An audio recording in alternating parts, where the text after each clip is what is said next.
Bueno, y bienvenidos a este jueves 31 de julio del año 2025, el 31, el episodio número 31 de La Esquina Rota sobre Misa Poética. Y hoy nada más tenemos tres cuartos de esquina porque Mar Russo, que nos ha dejado un mensaje, no puede acompañarnos en la conversación. El día de hoy vamos a hablar sobre la relación que tienen los escritores con los maestros, si hay maestros en poesía, si se necesita tener maestros en poesía.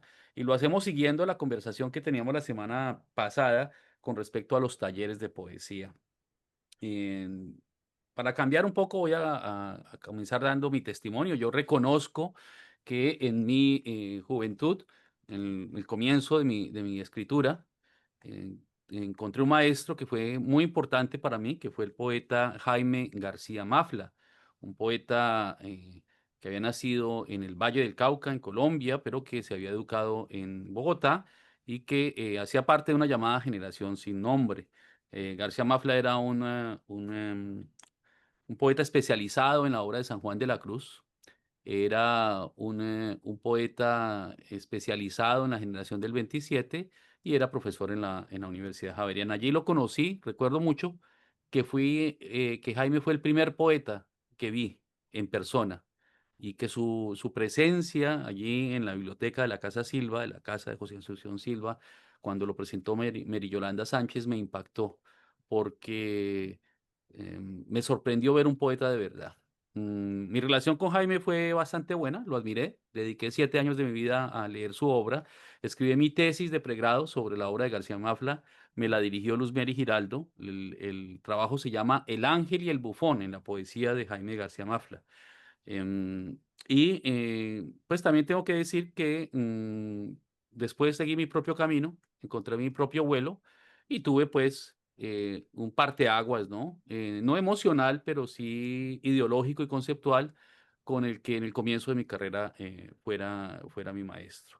Así que mi testimonio es que en mi caso fue muy importante encontrarlo, pero también dejarlo, alejarme con una distancia prudente y respetuosa porque son dos trayectorias literarias distintas.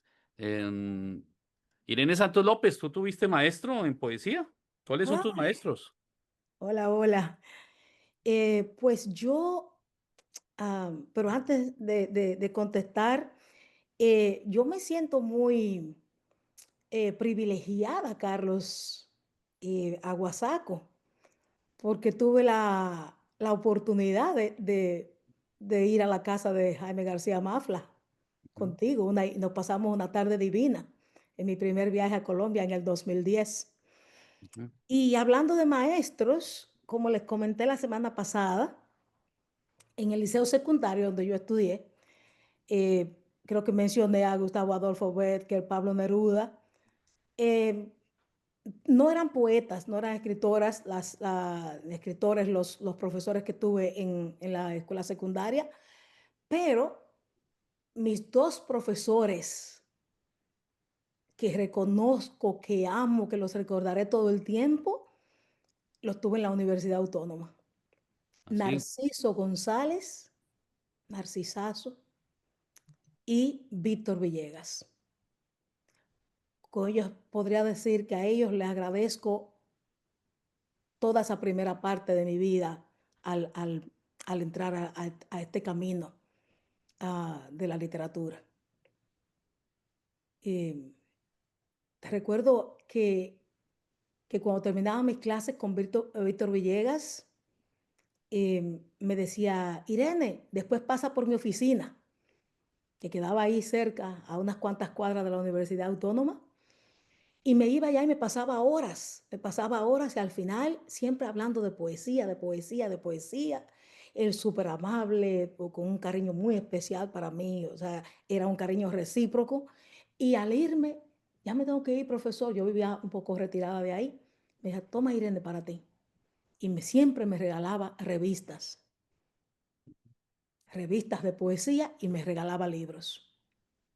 Mira. Y con Narciso González, eh, eh, no me regalaba libros, pero sí era una persona que me motivó todo el tiempo a seguir escribiendo. Eso podrían ser mis testimonios para recordar maestros así específicamente. Sí, ok, muy bien. Carlos Velázquez Torres, usted, ¿qué maestro reconoce usted en poesía para usted? Mm, Pues no sé, realmente, pues yo tengo mucho agradecimiento con la gente pues, de la Nacional, profesora Luz Mary Giraldo, profesora Carmen Neira, que nos daban clases de poesía, ¿no? Pero no fue así como una mentoría.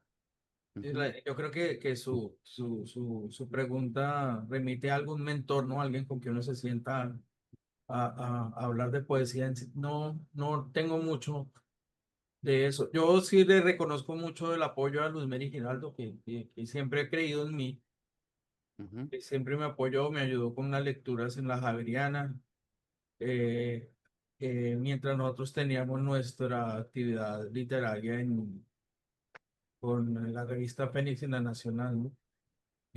No sé que también algunas veces sí me senté a hablar de poesía con el profesor David Jiménez Paneso, pero nunca fue una cuestión continua. Eh, sí reconozco la posición abierta y de colegaje de Luz Mary, que siempre fue una persona muy asequible. Mientras uno iba, no sé, a otros sitios donde había como esa distancia entre el poeta consagrado y la gente que lo iba a ver, y en el medio como que los discípulos y la gente que iba a los talleres, y había como unas jerarquías ahí como invisibles, y yo no me sentía cómodo ahí, y como que me daba miedo entrar a cualquier sitio porque me iba a sentir siempre fuera de lugar. Entonces yo añoraba y adoraba mucho esos espacios como de intimidad momentánea con cierta gente que me brindaba el espacio, y para mí todavía eso es muy valioso. Claro. Bueno, no, la experiencia mía sí es una experiencia casi medieval, ¿no? Medio mística, esa relación entre el maestro artesano y el aprendiz, ¿no? Yo seguía a Jaime, me sorprendía, un poeta conceptual, un poeta con una visión en su momento pues eurocéntrica, que me hablaba de los siglos de oro, que me citaba a la generación del 27, con el que podía hablar de lo que era la poesía, de lo que significaba. Y tenía, pues claro, todas las cosas positivas que se pueden aprender, ¿no? Digamos, él tuvo la generosidad de dejarme ver las costuras en la producción, en su trabajo, de dejarme acceder, digamos, casi que a la vida íntima, personal del poeta. Y yo de ahí, pues, me alimenté muchísimo para lo que luego pude hacer. Yo diría que uno de mis primeros libros es en realidad, es esa carta de agradecimiento al maestro y es el Conversando con el Ángel, que es el libro que escribo, digamos, después de ese proceso. Em, pero después, lo que sí reconozco mucho es algo que estamos hablando fuera de cámaras y es la importancia de los colegas, de la amistad, de los amigos poetas, ¿no? De tener esos oídos que te escuchan, ¿no? Con los que uno habla. Irene, tú hablabas de la tertulia de escritoras dominicanas, ¿no? ¿Qué oídos reconoces tú ahí en ese grupo que se destacaban? Bueno, cuando comenzamos a hacer esa tertulia que se llevaban a cabo en la casa de Daisy Coco de Philippis, ahora presidenta de Hostos Community College, y nos reunimos ahí por años. Em, Ahí conocí a Margarita Drago, a Sonia Rivera Valdés. Sonia Ujú. Rivera Valdés, que fue premio de Poesía de las Américas en Cuba. Casa de las Y Américas de cuento, en la de región. cuentos, sí, sí, pero Virginia Moore, Ujú, que también la conociste, que nunca quiso publicar un libro. Nunca quiso Virginia publicar un libro. ujú. Estaba siempre preparado el libro, pero al final decía, no, tengo que cambiar algo. O sea, siempre Sí, pero tenía pero ustedes se prestaban el oído, ustedes se pero nos enseñaban una a la prestábamos el otra y oído, que creo que comencé a hablar de eso la semana pasada, porque ahí sí en realidad tallereábamos ujú, los poemas, los cuentos, y les puedo decir que mi incansable juego fue tallereado totalmente en esa tertulia. Ahí estuvo Marianela Medrano, que en realidad la poeta Marianela Medrano fue la ideóloga de esa tertulia. Ella fue quien habló con Daisy Coco para ver si existía alguna posibilidad de que nos reuniéramos las poetas dominicanas. Entonces, Aida Corniel también fue parte de la tertulia durante un tiempo. Paquita Suárez Coaya. Claro, la recuerdo, yo la vi, sí, sí, invitaban escritores que estaban de paso, Sí, pero sí, sí, lo sí, que más cautivaba era de esa sensación de un grupo que está trabajando colectivamente la obra exacto. de sus contemporáneas, eso sí era clave. Oh, Carlos sí, sí, Velázquez, ¿usted ha tenido esa experiencia, hermano? ¿Usted ha podido compartir con alguien con quien ha trabajado sus textos, o lo suyo ha sido, pues, simplemente el poeta solitario, pues, en soledad, Pues, no solo? pues nosotros teníamos ya la tertulia de la Cafetería de Sociología en la Universidad Nacional, ¿no recuerdas, Carlos?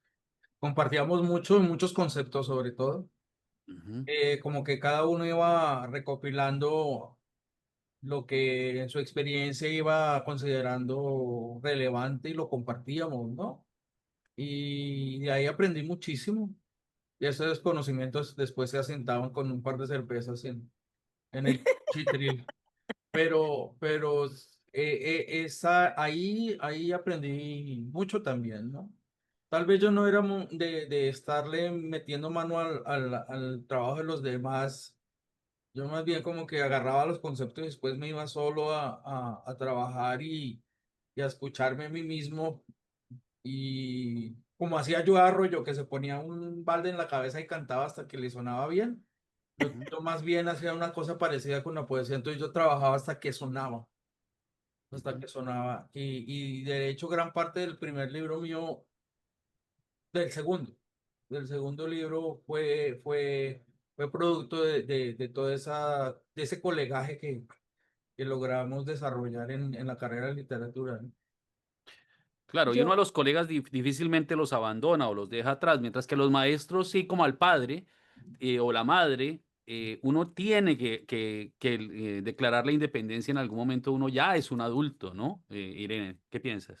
y yo no iba a decir, iba a comentar que Carlos, cuando comenta Carlos de la cerveza al final siempre, también creo que tengo que destacar que en las tertulias que se daban donde Daisy y Coco, pues también habían grandes comelonas. Oh, eran Se- unos banquetes espléndidos, eran unos Unos banquetes. banquetes espléndidos que Sí. yo creo tú estuviste una Yo vez llegué, en... Aurora Penades tuvo la generosidad de Exacto, llevarme y fue uno de los exacto. primeros eventos a los que fui. Recuerdo mucho haber visto a las escritoras, recuerdo mucho que fue la primera vez que vi a la profesora Daisy Coco de Filipis, Ujú, y recuerdo mucho la autoridad que ella proyectaba, ¿no? Que me daba un ujú. poquito de miedo. Y también ahí estaba Adrián Javier, ese mismo día compartí espacio con Adrián Javier, que Exacto, exacto, falleció, porque, sí, sí, sí. porque cada mes como que invitaban a un varón. Pero hablando de varones y de grandes maestros de los que hemos hablado, una persona a la que le debemos rendir un homenaje es al maestro Mateo Morrison. Sin duda, el maestro Mateo Morrison, como decíamos la semana pasada, cambió la historia de la poesía de la generación del 80 y tuvo con su liderazgo y con su iniciativa un efecto muy positivo en la vida de muchas personas. Aquí un poema que leyó en el Festival de Poesía de Medellín, el poema del dolor no merecido. Vamos a escucharlo. Poema del dolor no merecido. No al silencio, no a lo triste, no a la angustia, sí a la gigante canción de la esperanza que entonamos, aunque la muerte nos persiga, sí a los encendidos faroles que llevamos como lámpara en el pecho, sí a nuestros amores, aunque no sepamos dónde recostaremos nuestros sueños. No temas, donde uno de nosotros muera tragándose hasta el polvo, se levantará una órbita de luz que otros tomarán para clarear el camino. Por tanto, no a tu llanto, sí a tu risa, no congojas, sí a tus ojos de paloma, contentivos de dichas. Gracias. Poema de Mateo Morrison, ¿ah? Mi amigo, mi papá Mateo, le digo, tanto Ajá. amor encierro yo en mi corazón para Mateo y para Ángela Hernández. Mateo Morrison trae una dignidad a la poesía. Carlos, ¿usted piensa que se puede enseñar a escribir poesía? Bueno, Yo creo que se puede aclarar el camino para que la gente pueda aprender a sentir de manera diferente.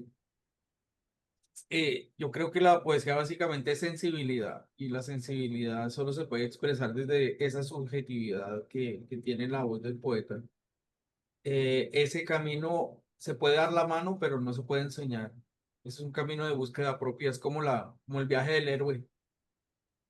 Hasta que uno mismo no encuentra la voz, no va a salir el poema, o si no va a salir un refrito que va a salir un poco falseado. Eh, el colegaje, la tertulia da la oportunidad de compartir lo poético que decía Octavio Paz, ¿no? La poesía no, la poesía está ahí, pero lo poético se puede aprender a ver. Y a veces, compartiendo con los amigos, se pueden ver los diferentes matices de eso que está ahí. Y cada uno escoge su propio color y lo pone en su obra. Y eso, pero eso también se puede hacer en una clase. Sí, En una señor. clase también de escritura creativa se puede hacer, ¿no? Sí, se puede hacer, claro, claro que sí, pero la experiencia del compartir, esa es posible, Ujú. pero ya la concreción tiene que ser individual, porque eso necesita un Exactamente. nivel de reflexión y de autoconocimiento profundo que necesita que haya un diálogo hacia adentro, no hacia afuera. Irene, De ¿tú lo, de crees lo que que, se hab- puede de lo que, enseñar? hab- de lo que hablamos hace 2 semanas, ¿verdad? Donde hablamos de si existía o no, existe o no existe la inspiración. Y la verdad que quizás muchos grupos no han estado expuestos a la poesía y de repente invitan a alguien para que venga a dar un taller y puede que en ese taller se le abran los caminos, como dice Carlos Velázquez, a algunos, no a todos, pero a algunos, o quizás a una persona, porque ya comenté anteriormente también que yo conozco personas que yo creo, a mi parecer, podrían escribir, pero no sienten eso, no sienten esa apertura, no sienten ese hilo conector. Pero, a ver, ustedes saben, ¿no? Que existen programas de escritura creativa, ¿no? Y que Sí, fueron, obviamente, los primeros se dieron en lengua inglesa, los de la época reciente, ¿no? En ujú, 1920 la Universidad de Iowa fundó pues la primera clase de escritura creativa que se llamaba componiendo versos, ¿no? Cómo componer versos. ¿Tú crees que puede haber una clase donde uno aprenda a componer versos, Irene Santos? bueno, haríamos todo lo posible. Si yo voy a dar una clase, yo haría todo lo posible para ver si puedo llegar ahí y motivar a que cada uno de los participantes logren, Claro, porque obviamente todo el que viene a una clase es es una porque persona tiene que, interés. claro, que ha demostrado, digamos, el deseo de aproximarse a eso que dice Carlos, que es una forma de la sensibilidad, desarrollar, digamos, estrategias Ujú, de representación. O sea que sí es posible, de la misma forma que se puede enseñar la meditación, aunque el que medita es uno solo. ¿Cierto, Carlos? exactamente, O sea, a exactamente, meditar se puede guiar y se puede enseñar a meditar, aunque el que medita es el individuo, ¿no? Ujú. exactamente, Entonces exactamente. también con la poesía se puede enseñar, digamos, ese camino de encontrar el verso a través de esa relación que Carlos identifica, es el desarrollo de la sensibilidad y de formas de representación de la sensibilidad. Una de las personas Hay que... una, hay Ujú, un, hay un trabajo de limpieza del tallerista del maestro en la creación, básicamente, que es quitar lo que no sirve. ujú. Quitar lo que Básicamente no quitar sirve. lo que no sirve, o sea, ayudar a limpiar de espejismos y fantasmas lo que uno cree que uno está haciendo, ¿no? Muchas Ujú, veces, no tengo mucha experiencia en los talleres ni dando talleres, pero en el trabajo editorial sí lo he desarrollado trabajando con los autores, donde me llegan los textos y el poema, digo, este poema le falta, ¿por qué? ¿Qué hagamos? No, sí, está bien, está bien.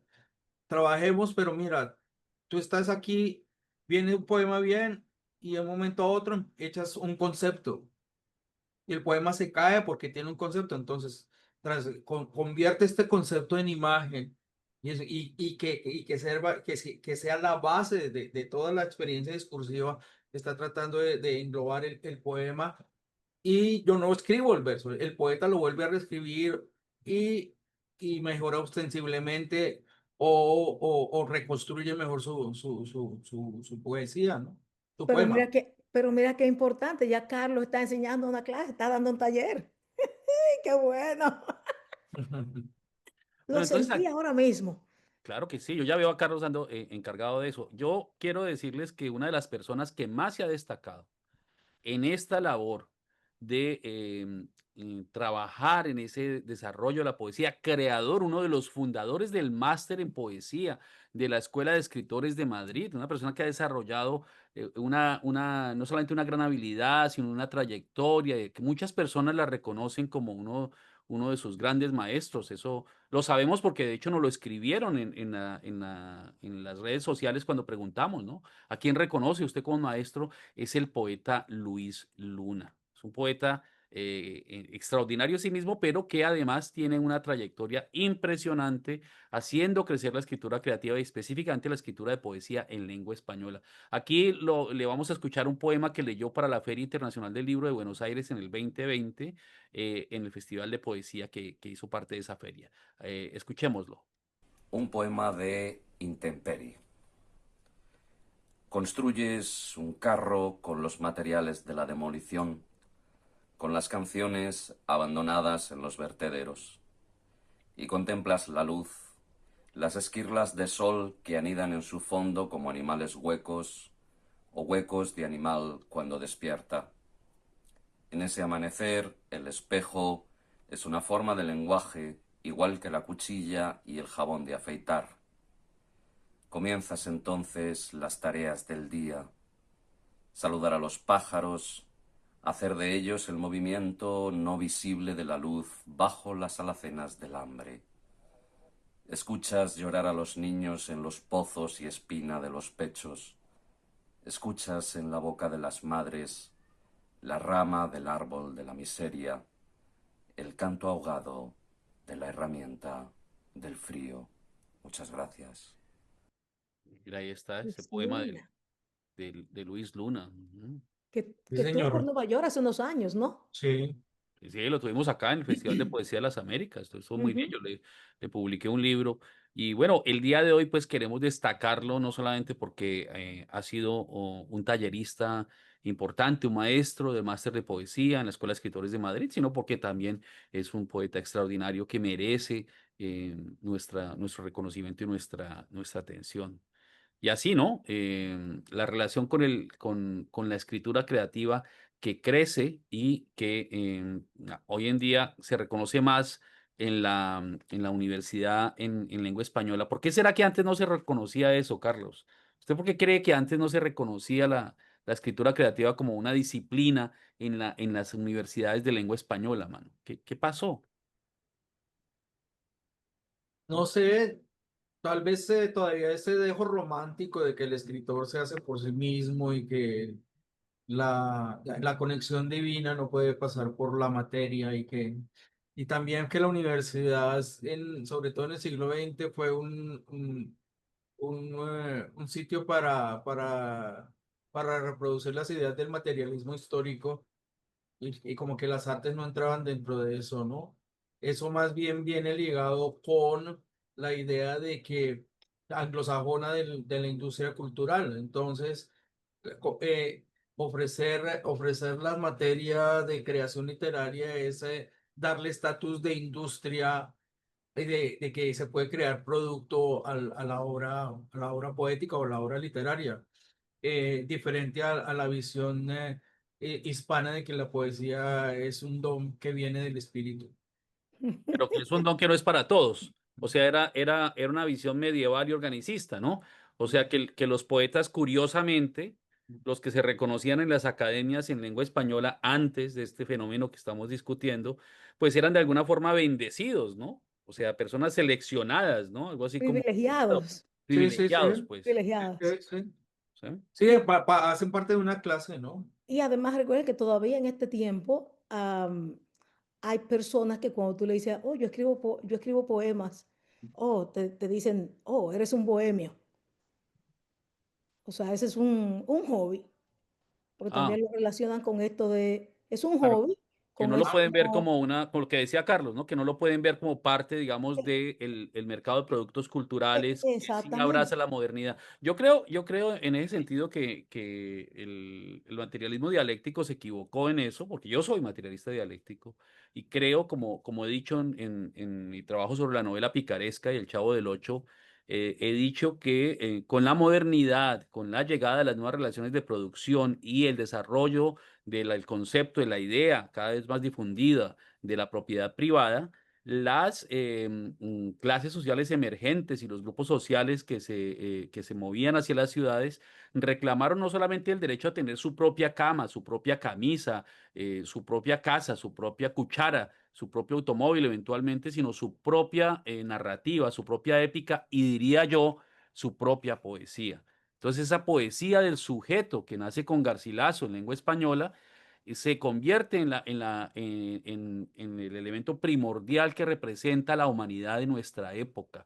Yo diría que hoy en día el ser humano se define porque es el ser que produce poesía y el individuo no existe sin la poesía. El individuo apoético no existe. El sujeto apoético de nuestra época es una gran contradicción.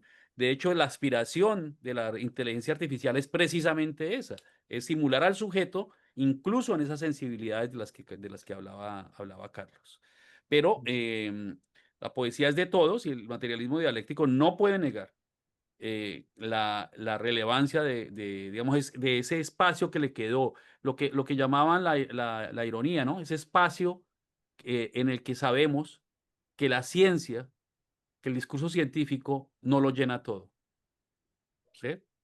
O sea, la crítica posmoderna a la modernidad, que yo creo que la posmodernidad es una parte de la modernidad. Pero no importa, eso no es un tema no es un problema de términos. Lo que está claro es que no es suficiente con el discurso científico. Y entonces el discurso poético llena ese espacio. O si no, no podemos ser. ¿Mm? ¿Sabes lo que siento? Así como dije de Carlos Velázquez, que sentí que le estaba dando un taller. ¿Mm? Eso mismo, no sé, pero eso mismo sentí al escuchar el poema de Luis Luna. Es Ujú. como si él estuviera dando en ese poema, o sea, lo sentí así, como si él estuviera dando instrucciones Sí. de taller. Y es que leer un poema es aprender de poesía, Sí, ¿cierto, Irene? Y sobre todo sí, cuando uno escucha a un maestro leer, ¿no? sí, sí, sí. Yo sentí eso con él. No sé lo que ustedes sintieron, pero al escuchar a Luis Luna, pensé en eso. Yo quisiera también el día de hoy rendirle un pequeño homenaje a otra persona que fue importante, digamos, para los jóvenes en Colombia, en la generación en la que yo crecí. Ella había estudiado en el taller de Juan Manuel Roca. Digamos, el maestro Juan Manuel Roca había sido su tallerista y eventualmente fue la persona que le abrió el espacio para publicar poemas en el Magazine del Espectador, eventualmente. Es la poeta Mary Yolanda Sánchez. Mary Yolanda Sánchez, le vamos a escuchar aquí un poema que leyó también en el Festival de Poesía de Medellín. Y ella organizaba talleres de poesía con jóvenes ahí en la Candelaria, en la parte histórica de Bogotá y Ujú. hacía una serie que se llamaba Poesía en Escena, con una voz muy única, un libro que se llama La ciudad que me habita, recuerdo, un poema de Mary Yolanda Sánchez. Salmo. Saco el último vestigio en alas de mariposas, enjabono y tuerzo. Al tacto del viento con mis manos, un olor confuso se aproxima por la acera izquierda. Lo guardo. Trato de meterlo en la taza del baño, pero en remolinos es vaciado a mi boca. Tiento, palpo cada pliegue del pecho. Hace falta mucho detergente cuando mi país hasta en la ropa duele. Bueno, y ahí ese poema de Mary Yolanda Sánchez, ¿ah? El Por país que está en ejemplo, la ropa dura, imagínate. por ejemplo, la estamos escuchando, a la poeta. Ujú. Y yo veo que ese auditorio está súper lleno. Posiblemente trajeron esas clases a ese auditorio para escuchar a estos poetas. Puede ser que en ese momento al escuchar, al escucharla, al escuchar a los demás, posiblemente de ahí, de ese grupo, salgan uno o unos cuantos motivados a escribir. Oh, sin duda. Y una cosa que me di cuenta es que muchas personas en el público cierran los ojos. Sí, y están ahí pensando. Fui checando todo y no vi a nadie como, hey, no, vi a todos tan atentos. O sea, ya eso es algo positivo. Y por eso siempre Eso, tenemos esperanza en que la poesía nunca va a morir. eso pasa o sea, la función del maestro es sembrar a futuro. Uno nunca sabe dónde va a germinar la semilla. O Exactamente. sembrar al voleo, ¿no? Se siembra y en algún lado germina, en algún otro no. Pero eso es lo que mantiene la estructura del mundo que queremos que siga existiendo. Ujú. Sí, y la pregunta que hicimos entonces en la esquina rota pregunta, ¿no? ¿Quién ha sido la persona de la que has aprendido más sobre poesía? Queremos nombres, biografías y ejemplos, ¿no? Y tenemos una cantidad de respuestas que vale la pena resaltar, ¿no? Por ejemplo, Freddy Gómez nos habla de Jaime Montesinos, un profesor ecuatoriano que fue profesor en Manhattan Community College. Francisco Senamor nos dice Luis Luna, ¿no? Ya le rendimos homenaje a Luis Luna. René Acosta nos habla de Rogelio Treviño y nos ha entregado una gran historia. Vamos a invitar a René Acosta para que nos hable de este personaje tan particular que fue Rogelio Treviño. Les adelanto que me ha conmovido mucho al buscar su biografía y al tratar de leer sobre él. René tiene 2 libros, me los va a enviar para revisarlos, pero además Rogelio pues era una persona, parecía un Diógenes de la poesía, Carlos, imagínese. Vivía Mm, sin posesiones materiales, vivía, digamos, en condición de ¿De indigencia, calle? diría cualquier persona, sin casa, ¿sí? Y murió de hipotermia. Y Ay, además su cadáver parece que duró mucho tiempo en la morgue de Durango o de la ciudad donde falleció, creo que falleció en Durango, sin que fuera reconocido, pero era conocido también como un artista plástico, como un autodidacta, como un gran intelectual que daba talleres de poesía. Así que vamos a explorar más a la biografía de Rogelio Treviño, ¿no?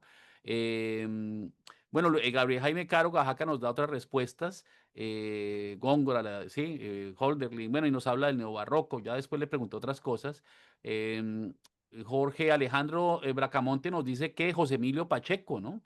Que Ujú, dio charlas y talleres en la Universidad de Maryland, ¿sí?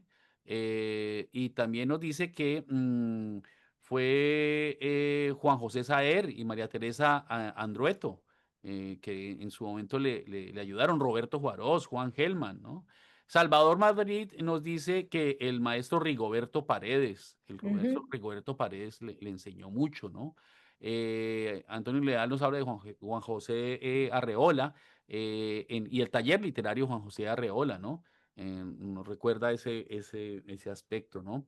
También existe pues la casa y el taller de la casa del poeta Ramón López Velarde, ¿no? Que es un taller que mencionamos ya. Antonieta Villamil nos habla pues de sus influencias, y entre ellas menciona a la poeta Emilia Yarza.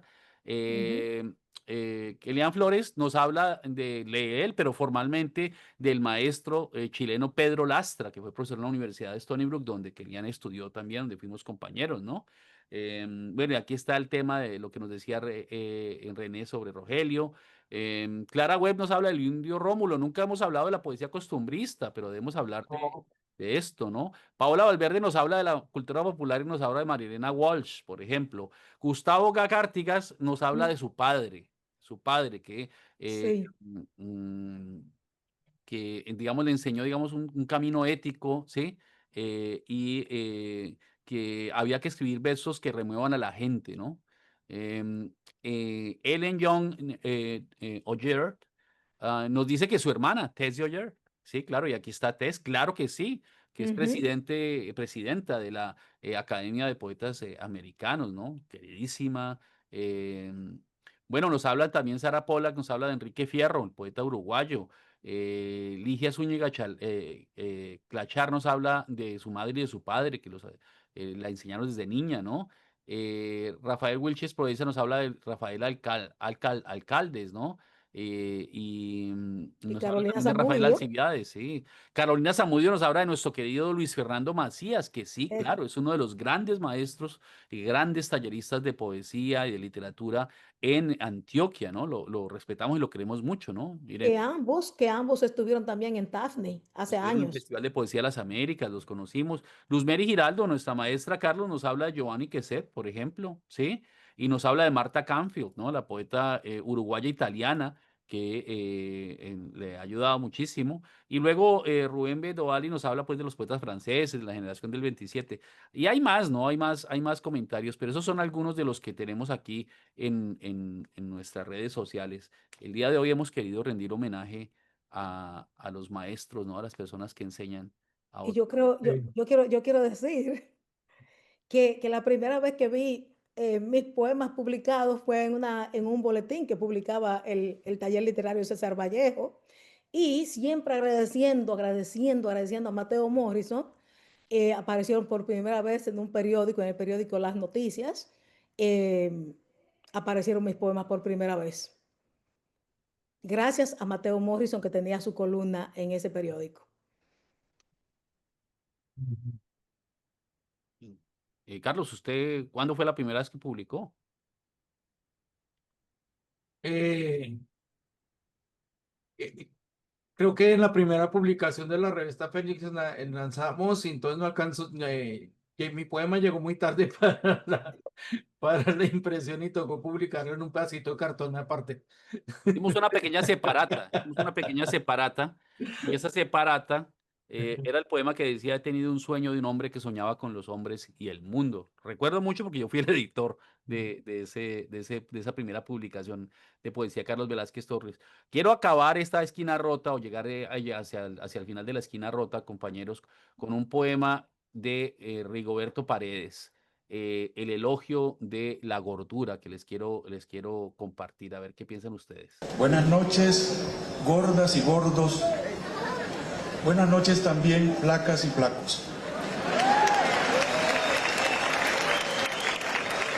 Elogio de la gordura. Alabada sea la gordura, su grasa llena de gracia, la curva tensa y relumbrante de sus contornos.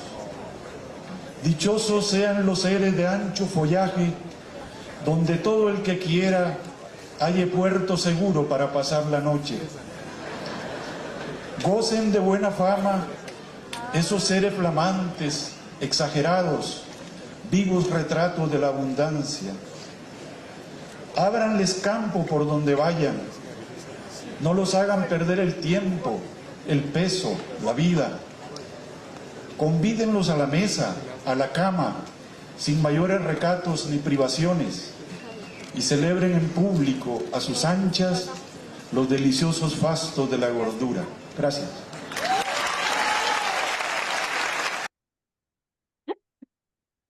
Ay, caramba. Ahí estaban también muy atentos, escuchando los espectadores. ¿Qué piensa Irene de este poema de Rigoberto Paredes? El Festival de Poesía de Medellín también. Ajá, El Festival de Medellín siempre lleva asistencia masiva, ¿no? asistencia masiva, todo el tiempo.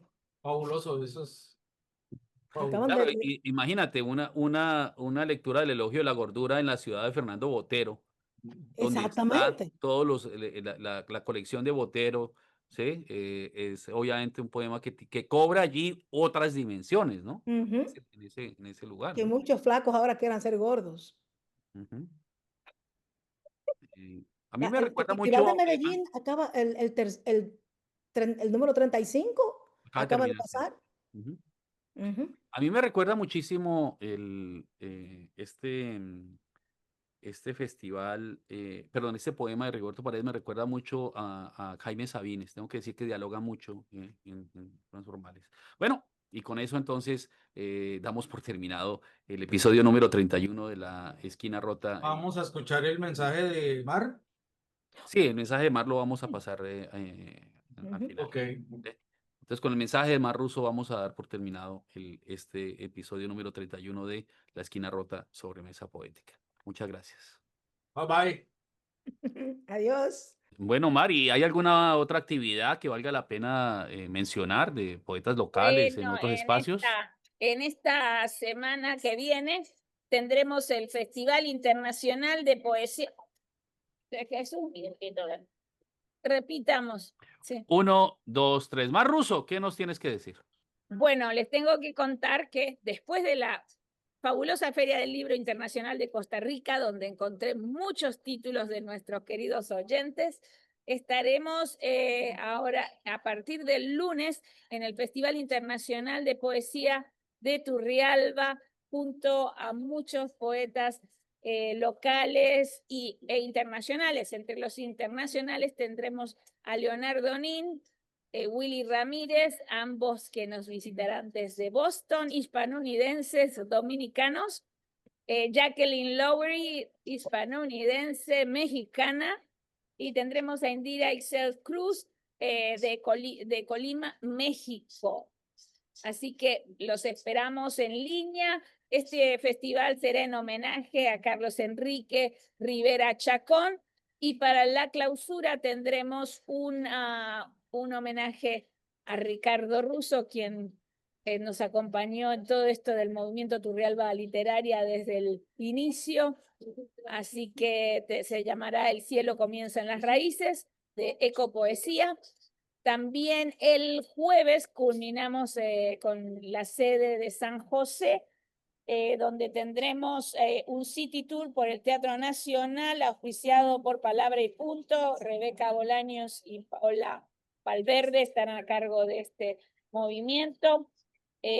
También tendremos un conversatorio en el Museo Nacional y cerramos con poesía en el restaurante El Lobo Mestizo. Y esto será, como siempre, una de las visitas de los poetas será a instituciones de Turrialba, y los estudiantes y el profesorado están muy entusiasmados de poder recibirlos.